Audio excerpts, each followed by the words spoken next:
Carolina Panthers fall short to the Cincinnati Bengals 34-24. Let's discuss the outcomes of the game and give you our reaction. Here we go.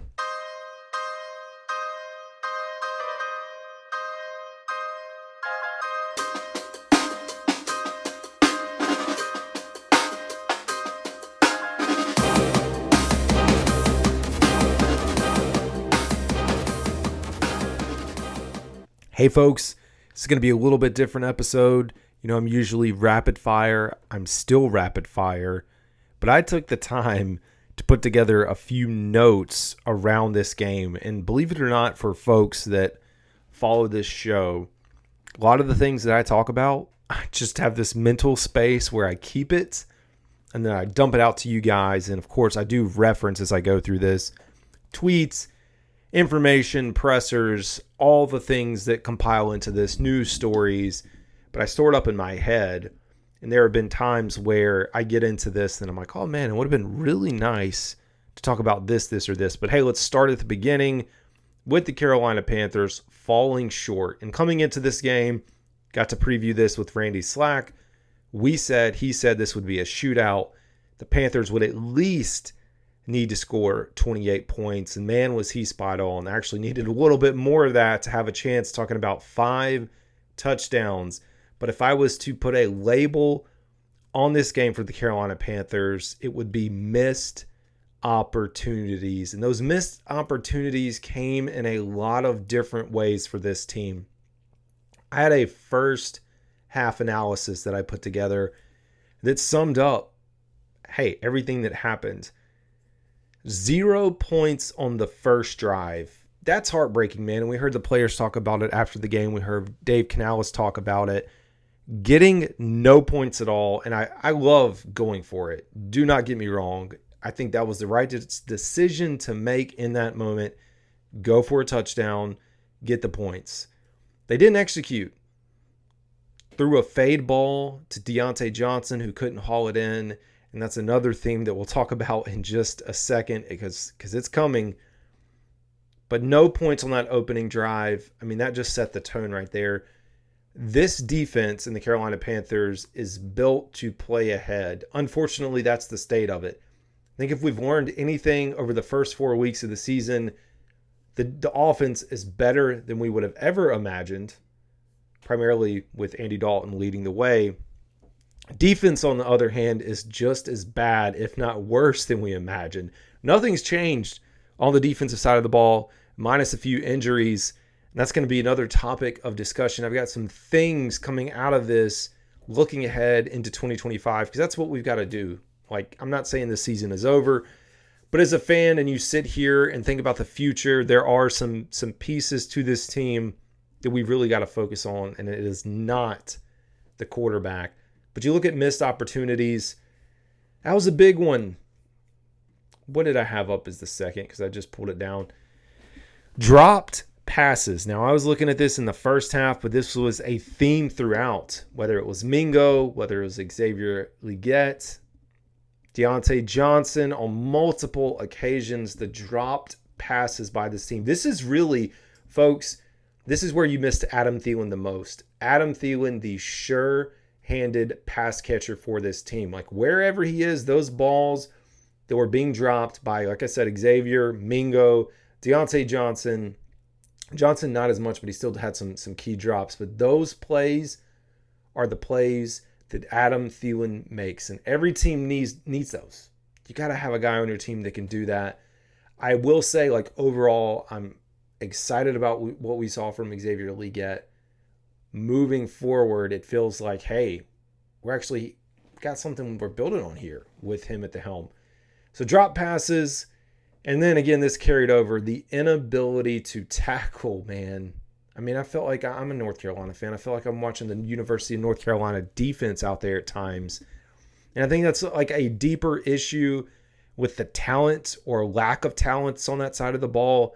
We know we're thin with Shaq and Josie Jewell and those guys both getting injured in this game. But the missed tackles or the key missed tackles happened earlier.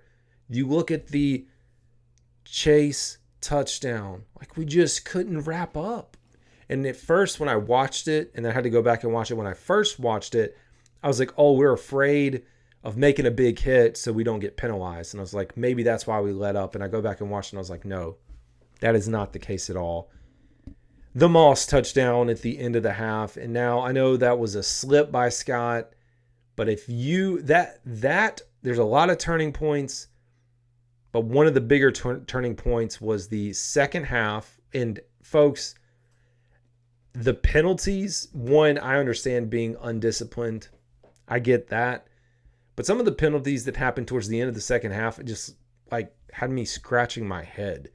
And I'm never one that sits in a stance. Like, if you hear me criticizing the officials, no, I'm not saying that this thing is rigged or anything like that. I'm not going to be that absurd right now. But I will say it's questionable because it was complete garbage throughout this game. Some of the play calls that went against the Carolina Panthers, not plays, but penalties. You have a back judge who is not even in front of the play that's calling a pass interference play on a horn. And like those little things just chipping away to get there, the push-offs. Like, Panthers weren't getting those calls, man. They weren't. And I'm never going to say that is the reason the Panthers lost, but certainly, like, dude, you're giving them those calls. Not only that, but the picked up penalties, the one where Joe Burrow scrambles around, somehow has 10 seconds to throw, dumps it off. There's a penalty that is thrown, and then it's picked up. How do you pick up a penalty flag after throwing it? There's no explanation. They just wave it off. If there is a penalty there, then it's a penalty and you call it. Refs have no accountability. That's the thing that drives me the craziest. And it's not just the NFL. It's at every single level. But the NFL is where the money is. And these guys aren't even full-time employees for the NFL. They've got jobs outside of this. And then once a week, they hop onto the field to officiate an NFL game. And yeah, I'm not a fan of it because there's no freaking accountability for these guys after to explain what happens, to answer questions in the press conference. And it's not just this game. I think this game just sheds light on it. But it sucks, man. It does as a fan. And the money that's involved in this thing, that's a whole other thing. Luckily, I don't bet. But I feel for the people that do bet and have money placed on these things and have some of the outcomes change and alter. If you're going to wave off a penalty flag, you should have to come onto the mic and explain, not that it was waved off, what you saw to originally throw it and why you're now reversing field. Like, that should immediately, if you're going to wave off the flag, should become a reviewable play. In my mind, if you're going to wave the flag off, review it. Show us, in fact, with an official review by the NFL, and hire whoever you want to do this, but show us that you're going to review why it was picked up and then make a decision based off of that if it should or should not be picked up, and not just, yeah, I saw it, but you know what? Actually, it's complete BS, man. And it just comes to light a little bit more here. I didn't really plan on ranting that much about it, but it does tick me off. The other thing I wanted to say, when we go back a step, one of the drop passes by Deontay Johnson in the first half, the very next play, you have the Andy Dalton interception, and that interception was not on him. So if you're a box score watcher and you didn't see the game, I mean, pressure was off the edge. Unfortunately, Ike Ekwonu didn't hold up too well on that side, and Andy's arm gets hit. So, I mean, it's just like a little lob pass up in the air. Of course, Von Bell, right? I'm second guess, but Von Bell with the interception there, 32-yard return. I mean, there's not a lot you can do there at all. But going back, inability to tackle, and that was throughout. Dropped passes. I talked about the penalties on the final drive. We can talk about the penalty, and I guess it was the final drive for the Bengals, where it's like 3rd and 4, and we jump off sides. It's just it's a lack of discipline. And then probably the overarching theme, defense played as well as you could. There is absolutely no pass rush, and it's really no pass rush when there's no pressure. We're not playing with the lead. We cannot manufacture any type of rush. And I'm talking about, hey, we're going to send a blitz. We're going to do it this way. No, there is no pressure whatsoever. It's head scratching. Panthers made a decision to invest where they wanted to invest, and they chose not to do this. They got Clowney. Our hope is that DJ Wonham is some like freak of an athlete that's going to come out here and wreak havoc, but I don't know, man. This rotation of guys that's out there, it just isn't it. And you have Iku Leota, who's no longer on the team, who has 1 sack and still sitting there like towards the top of the team in sacks through 4 games. It is a complete mess, man. That's a tough loss, folks. There are no moral victories in the NFL, and I firmly believe that. Like, there's not a moral victory, but I will say, at least for the team, when we look at this, we are now 1-3. I think we openly have to admit that the Cincinnati Bengals, although now 1-3 and coming into this we're 0-3, are a much better team than 1-3. So if we are trying to weigh a moral victory here or pick out something that gives us a reason to be excited looking forward, you have to say, well, this team was competitive. And that's something that we haven't seen out of Carolina football teams here in years, and consistently seeing it week after week. I think the unfortunate news is the defense just is not going to get much better at all. And with potential injuries and, who knows how significant these injuries are going to be. We'll learn more probably tomorrow, starting to hear some updates on the statuses. It's a very tough spot to be in. But you think about the Cincinnati Bengals, man. Like I said, a good football team, one of the better football teams in the NFL, and they have been in a great offense. And here we are, folks, man. Panthers just couldn't slow them down, which was unfortunate because, we went, in all honesty, toe-to-toe.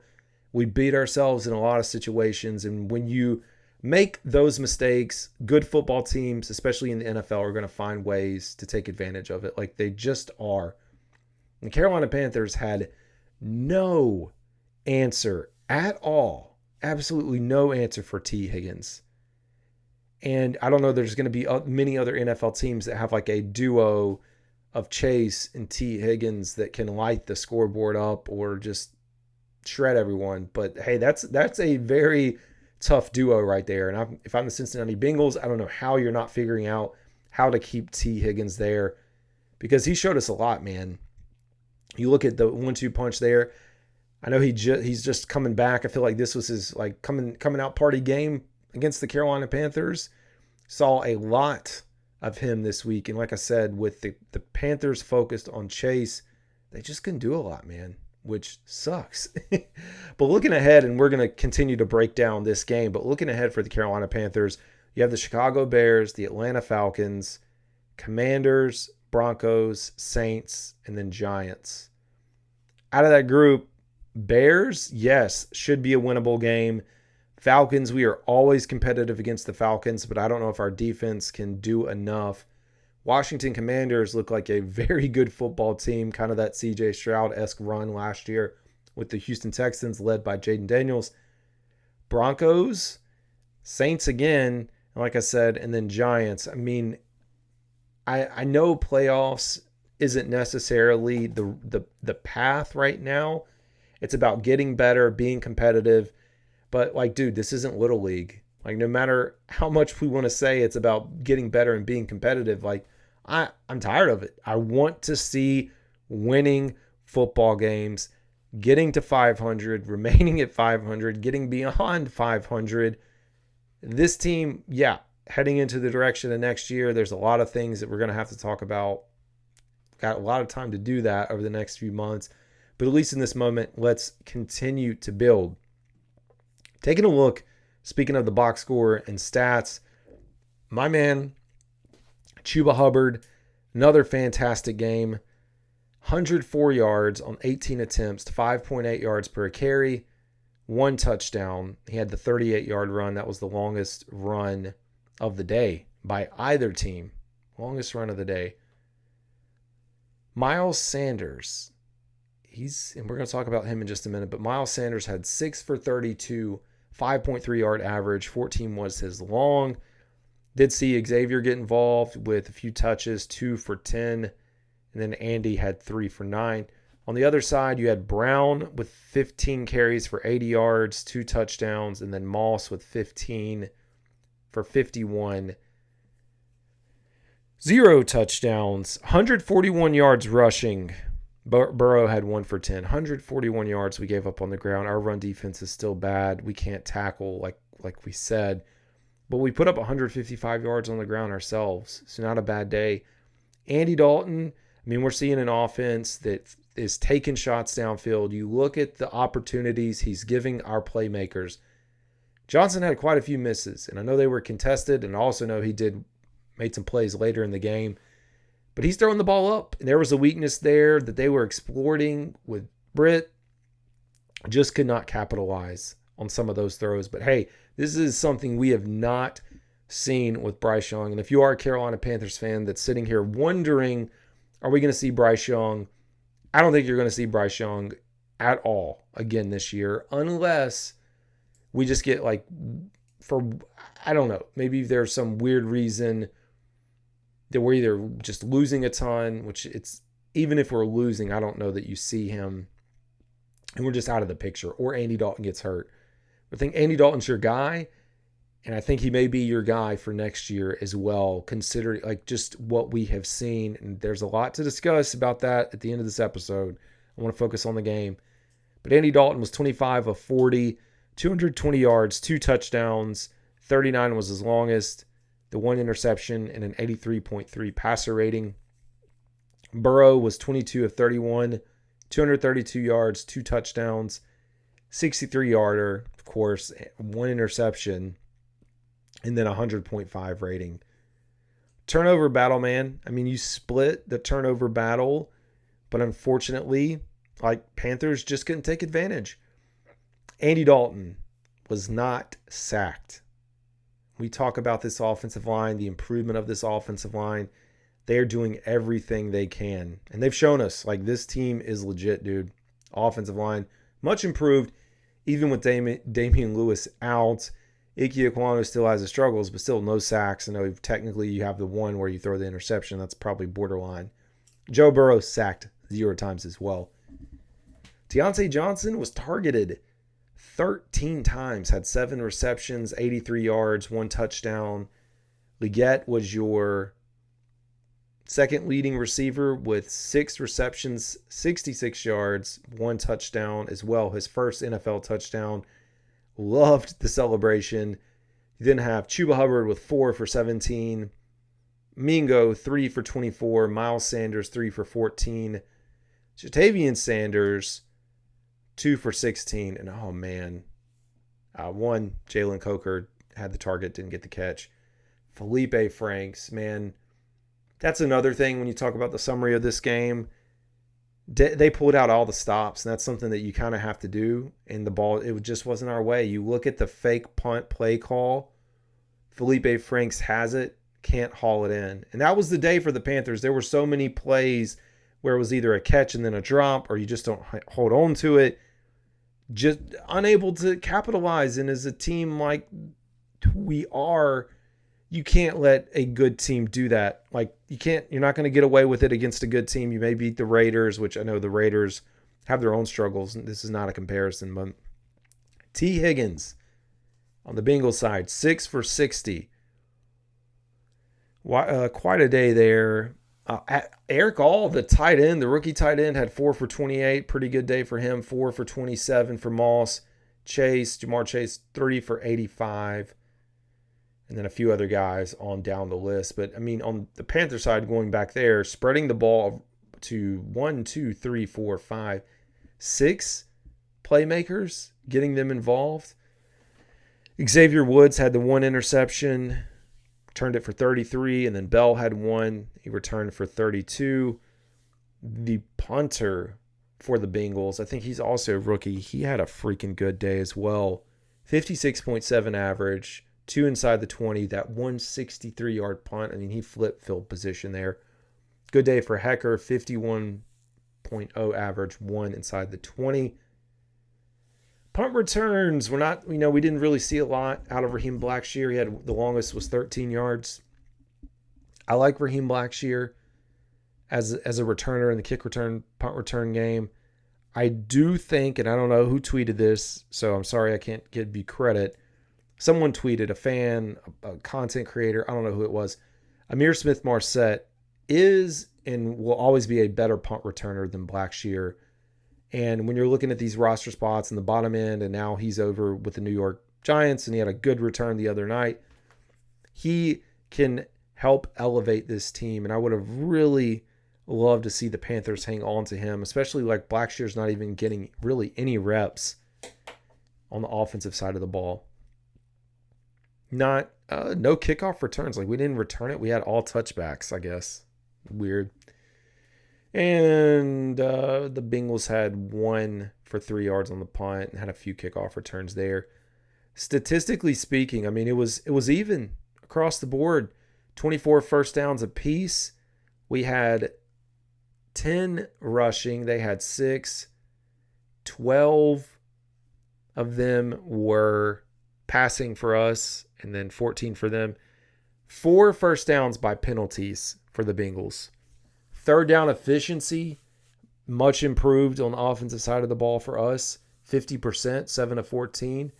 They were 7 of 13, which is 53%. So not good for the defense, but not terrible. And we were 1 for 3 on fourth down, but I know the one of those was towards the end of the game. Doesn't really matter.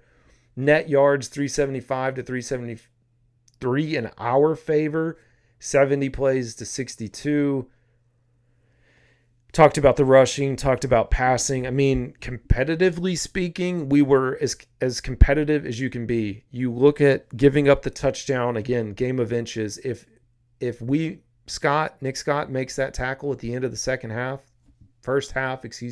quarter, going into the half, you're talking about a tied up game. And then going into, of course, the third quarter there, if they do score, only down a touchdown versus being down 2 touchdowns.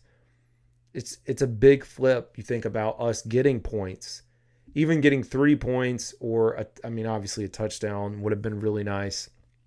Time of possession was even, almost 31 minutes to 28 minutes in our favor. Speaking of red zone efficiency, again, we were 2 for 3. They were 3 for 3. And field goals, they were 2 for 2. We were 1 for 1. Good day for Eddie Pinheiro. Starting field position, again, pretty close. 33 yards for the Bengals is their average to our 27. There's a few things that flipped that. The interception helped in their favor. Starting out on their 1. That was big to get the punt because the Bengals were moving the ball, man. And I was like, you cannot let them in this opening drive get some points. So looking at the drive chart, it was a punt for the Bengals, then a touchdown. So 3 in a row. That hurts. Touchdown coming out of the half. Then the defense kind of came alive, but not really. We forced a punt, a field goal, the interception, and another punt, and then close it out with the field goal. Wrapped up the game, really. On our side, turnover on downs and interception. I mean, that gets you out of the gate. Like, you needed points. Needed some points, man. It's just points left on the board. Touchdown, and then again, end of the half there. Come out with a punt. You're already down by 14. Turnover on downs. Touchdown there, which the turnover downs, you had the fake punt. But a touchdown, a field goal, a punt, and that's all she wrote. It's just tough, man. On the defensive side, let's look at ours. Xavier Woods was your leading tackler with 10 combined tackles. J.C. Horn, fantastic. That was the other thing, man. J.C. Horn is playing lights out. He has been fantastic on that side of the ball. The 1 year that he's healthy, there's no one else around him to help support, man. It stinks. Josie Jewell had 7. Troy Hill had 6. TJ Johnson, 6. Shaq, 5. Nick Scott, 5 as well. Again, no sacks. We had 3 tackles for loss. Back in the first half, the Panthers actually were doing a little bit better, like first half wise, had a few more first downs than them.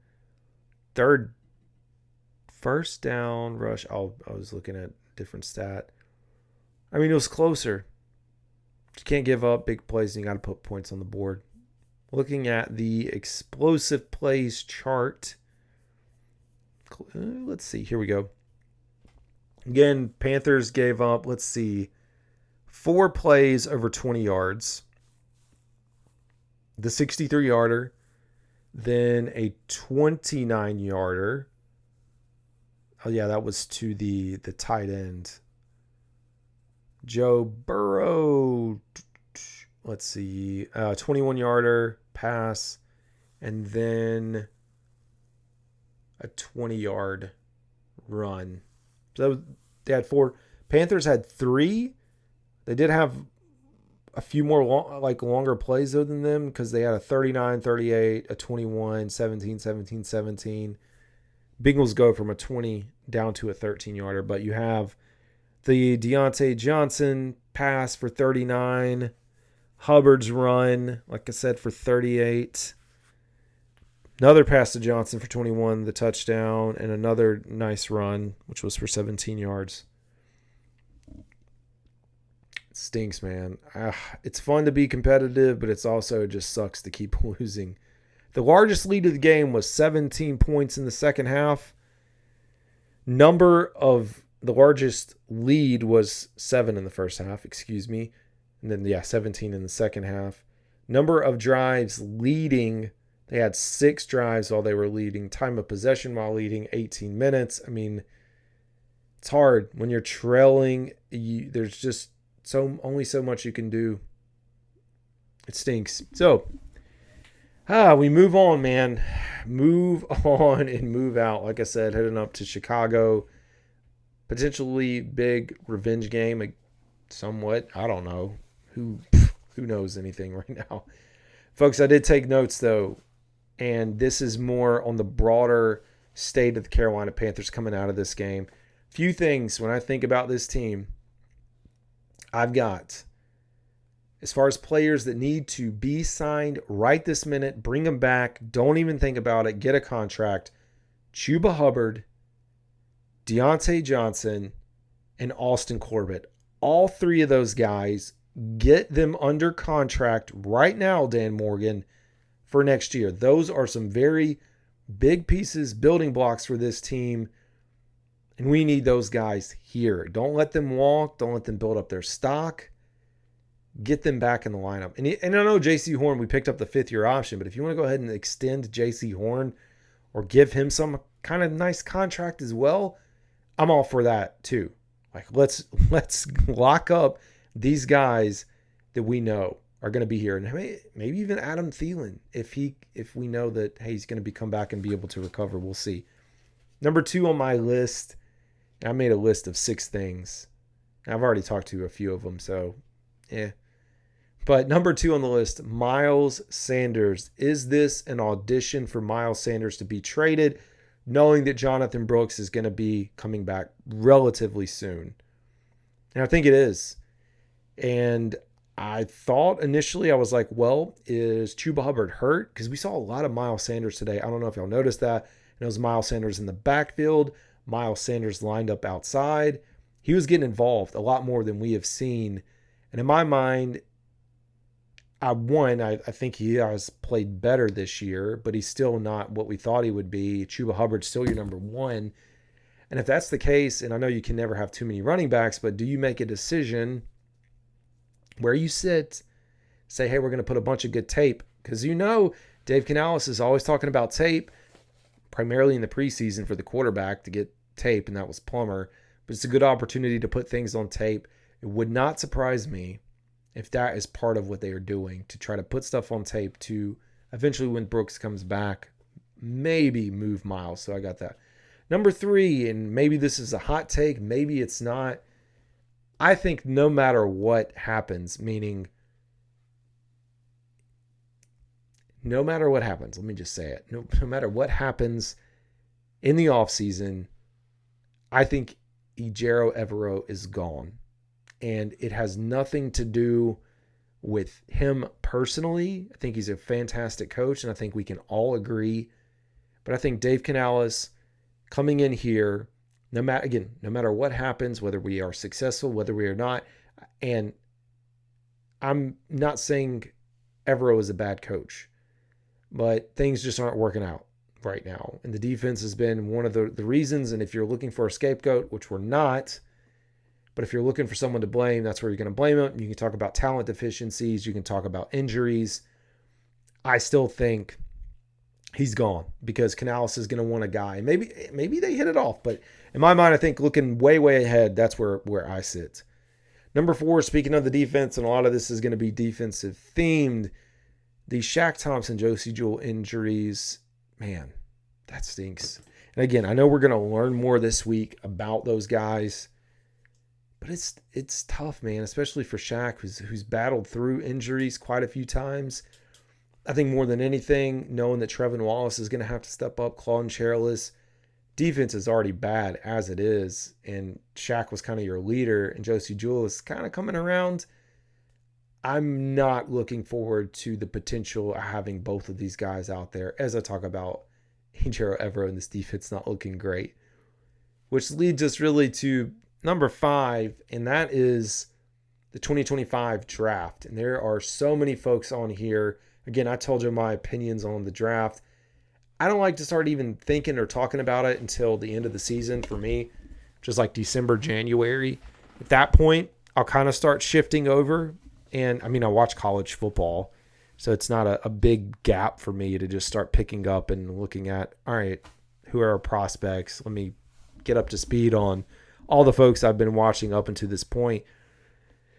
But looking out at the 2025 draft, there's a lot of folks that are already throwing around all these quarterbacks, the Cam Wards, the Dart, Quinn Ewers, Shedeur Sanders, like every single quarterback that's up there.